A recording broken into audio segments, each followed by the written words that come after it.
جون أفريك تكشف عن شروط مسبقة قبل زيارة ماكرون للمغرب.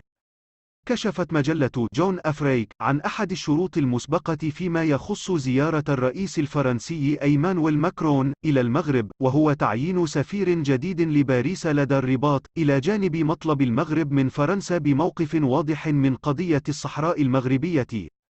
وحسب المجلة الفرنسية، فقد أكدت عدة مصادر مقربة من الرئيس الفرنسي إيمانويل ماكرون أنه يبحث بنشاط كبير عن مرشحين من كبار المسؤولين على غرار وزراء سابقين أو مستشارين سابقين في الإليزيه لخلافة السفيرة هيلين لوغال التي غادرت المغرب في نهاية الصيف. وأوضحت جون أفريك أن هذا التعيين هو أيضا شرط مسبق لزيارة الرئيس ماكرون إلى المغرب، والتي تم الإعلان عنها قبل 3 سنوات، والتي تم الحديث عنها مجددا في أعقاب زيارة الرئيس الفرنسي للجزائر نهاية شهر 8 الماضي.